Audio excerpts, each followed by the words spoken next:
Hey everybody, and welcome back to my channel. I hope that 2020's got off to a good start for you. It's certainly been busy and fun and eventful for me, so there's lots to cover in this favourites video. If you've never seen this channel before, then basically every month I do a recap of the things I've been getting up to, and this is a prime example of the kind of variety of things I cover. So this month I'm going to be talking about a theatre show, a comedy show, museums, walks, research projects, entertainment, and so on. So there's lots to get through. I've not been sponsored or gifted in order to mention any of these things. All opinions here are my own. And yeah, that's basically all I need to say for an introduction. There's nothing else to mention. So let's just crack on with it, and I hope you enjoy it. So I started off the year with a theatre trip by going to see Wicked with a couple of my friends who were over for a Christmas and New Year holiday. It was their first time seeing the musical. It was the second time I've seen it. Last time I saw an audio-described performance. This time it wasn't, but that was fine. We managed to follow it all right. And it was a fantastic show, as always. It's a brilliant musical, which obviously had loads of awards and fantastic reviews and everything. So I'll link down below to the original blog post I wrote about the audio-described performance, because my opinion is still the same. So yeah, we really enjoyed that. And then we had a lovely meal together at the Doggett's Coat and Badge pub by Blackfriars Bridge, which I've been to a few times before. And their Hunter's chicken is very good that I had this time, and their chocolate brownie for dessert. So that was a nice day out, seeing my mates again. And then I also went to a comedy show with my friend James. We went to see An Evening of Unnecessary Detail at the Backyard Comedy Club in Bethnal Green. This is the third time we've been to see this show. It's run by Festival of the Spoken Nerd, and they have different guests on every time, basically talking about all sorts of random topics in a very funny and interesting way. You know, it's called An Evening of Unnecessary Detail because they go into unnecessary detail about the various things they're interested in. So it was hosted by Helen Arney from the Spoken Nerd team, and she did a great job of keeping the banter going in between each of the performances and making sure everyone was entertained. And she managed to get one of the biggest cheers and applause of the night just for unlocking her iPad with the audience's help. It was one of those things where you had to be there, but it was a very funny moment. Her Spoken Nerd colleague Steve Mould was also there. Matt Parker was in America, so he wasn't there, but Steve Mould was there and did a set about the strange behaviour of lip gloss that's been in some recent online videos where it appears to kind of float upwards from the tube into the air. And there are various other guests as well, talking about topics including cricket, genealogy, e-cigarettes, terrible scientists, and various other things. So it's quite a variety, as I say. But the highlight for James and I was railway enthusiast Jeff Marshall, who is one half of the All the Stations project with his partner Vicky Pipe. I've spoken about that before. They've travelled all over the country on the railway network in the UK, and they make regular videos about the railways and places you can see by using the railways across the country. And they've had books published as well. They're very good, the pair of them. And Jeff Marshall has his own channel as well, where he publishes videos about the underground and other railway topics and things like that. So in this particular case, he was talking about the World Cup of Tube Lines that he's run on Twitter for the past few years. He got the idea from Richard Osman, who's been doing things like the World Cup of Biscuits and things like that, and got his approval to kind of steal the idea. Basically using polls on Twitter to narrow down the choices, he basically got people to decide their favourite line on the tube map, which was fine. And then Transport for London thought they'd have a go at it as well and take the idea for themselves and do their own World Cup. And for a bit of fun, Jeff thought he'd try and get his own back using the help of his followers, because he's got a very substantial following. So he tried to get them to basically sabotage the poll and make sure that the cable car won, because he's never going to win, because it's only 2 stops. It doesn't really go anywhere. The view's nice, but other than that, it's not really substantial enough to beat the whole poll. But he got his followers to try and vote it all the way through, voting for the underdog in every poll, basically. And the cable car won. They were successful. It was a silly thing to do, may seem petty perhaps, but it was all in good spirits, and Transport for London took it that way as well. So that was a very enjoyable and fun section of the show, and it was just a great show in general. The fact that they have many different guests on there every time, it means there's always a nice variety. If you're not quite interested in one, there's always another one coming up about 5-10 minutes later anyway. So yeah, it was very, very good. We enjoyed that as usual. And then in terms of museums, the first one I went to this year was the Design Museum, because I went on an audio-described tour of their Moving to Mars gallery, which is a fascinating insight into the difficulties and engineering and technology and other resources required to make Mars habitable. So it's very, very interesting to see just how much work should be involved. There was a consensus kind of among the group that we should really focus on making our own planet more habitable first, because we are tearing it apart in various ways. But, some of the research that's been done into Mars could benefit us here on Earth. If we can work out how to make things better there for us, then maybe we can kind of transfer some of those skills and knowledge back here as well. It would be better to kind of focus on our own planet really, but it is kind of interesting to find out more about other planets as well. There wasn't much to interact with there particularly, but there were a few things to smell, and there's an area where you can take your shoes off and walk on a Mars-like surface. There's a little rocket-like pod that 4 people can get into as if you were about to kind of travel to Mars in one of those things. And there was a home there as well with like 3D printed objects to show what a little home might be like on Mars. So it's quite a nice selection of things. It was a very interesting exhibition. I can recommend that if you're interested in that kind of thing. And then I also went on an audio-described tour of the Buddhism exhibition at the British Library with my friend Claire. And this was led by audio-describer Carly Allen, who I've seen at various things before. She's very, very good. And it was very interesting. I don't know much about Buddhism other than the very basics. And it was very enlightening, very interesting to get an insight into it. There's lots of beautiful artworks in there, very detailed and colourful artworks, often in like these concertina-style books that fold out. It's amazing how much is in these things. And there's various manuscripts and statues and various other things too. So that's a lovely exhibition to have a little look around if you've got any interest in that kind of thing whatsoever. You don't have to be religious to enjoy it. It's just very interesting to go and have a look. It's quite beautiful in there. And there's a helpful large print guide as well, which we used afterwards. We had a little walk around after the tour to look at it in more detail too. So yeah, it's well worth a look, that exhibition. Talking about audio description brings me nicely on to other accessibility projects that I've been involved with this month. The first one was again about audio description, and this took place at the RNIB offices in King's Cross. And it was basically research into the use of audio description for virtual reality and 360-degree videos. This is content where you can look anywhere you like, basically, as you're enjoying it. And I didn't actually get to watch any of this type of content, but it was all about listening to various different types of scripts for a music video and a documentary and giving my opinion as to which was best, my feedback as to what I liked and disliked about each one and so on. So that was very interesting. I enjoyed doing that. And there's also a lady there I met called Nanjiba, who runs the blog My Eye, My Way. So if you don't know that already, do go and check it out. I'll link that in the description below. It's always good to give a shout out to a fellow blogger. So hello, Nanjiba. I also took part in a user panel giving feedback on the new website being developed for Enabled Living, which is my local disability support service, so it will be relevant to most of you watching this. It was a very positive and productive discussion. They learned a lot from us, and it was interesting for us to learn about what they were doing. So that was great, and they're going to keep us up to date, and we'll see what it's like when it goes live. And then I also made a small contribution to an article giving top tips for a luxurious but accessible holiday that a marketing agency was basically putting together, and they asked me to just give a few comments to go with it. So I was happy to do that. And I'll give it a link in the description below so you can check that out. If you're planning to go travelling anywhere, there might be some useful advice in there for you because there's quite a lot in that article. And then looking ahead, I've also done a nice guest post for a disabled blogger as well about my life as a visually impaired person. I won't say who, but it's going to be published in early March. So that's something to look forward to as well.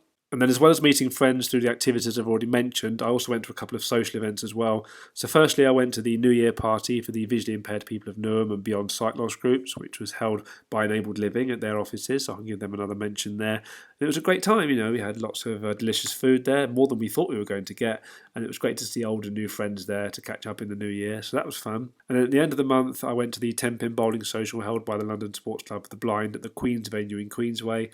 They do that every month. I haven't been for quite a few months actually because I was busy with all sorts of other things last year. So it was nice to catch up with some people there that I hadn't seen for a while. And we had a lovely Chinese meal afterwards as well, which is again traditional on these evenings. We usually go to the restaurant by Queensway Station, but we couldn't get in there this time. So we went down the road near Bayswater Station instead and went to the Four Seasons Chinese restaurant there, which is very good. I can actually recommend that. So yeah, it was a very nice evening out, and I'll try and get to some more of those bowling events this year.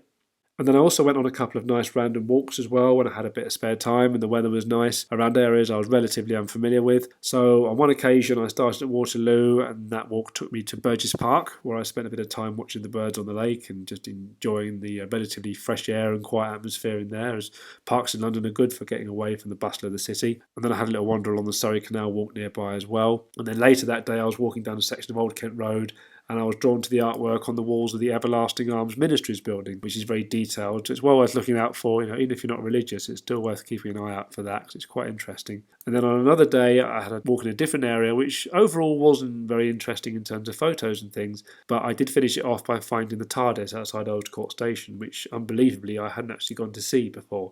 Okay, it's not actually a Tardis, it's a police box that was installed as part of a safety project many years ago, but it looks like Doctor Who's Tardis and is now affectionately known as such. Indeed, if you go on Street View, not only is it called the Tardis, but you can actually walk inside the Tardis and explore it, which is quite fun. So I was glad I found that. Lots of Doctor Who fans find it and have their pictures taken in front of it. I got a selfie naturally, because being a Doctor Who fan, you kind of have to. So yeah, I was glad I found that at last. And obviously part of the reason for finding the TARDIS was the fact that Series 12 of Doctor Who has started this month, and it's been incredible so far. Series 11, with Jodie Whittaker's first series as the Doctor and Chris Chibnall's first series as showrunner, was very good as it was, but I think Series 12 has kicked things up another notch, and they've really found their feet and made it even more epic. So we had a big two-parter at the start called Spyfall, which had the return of the Master, and big guest stars including Lenny Henry and Stephen Fry, so they really kicked the series off in style.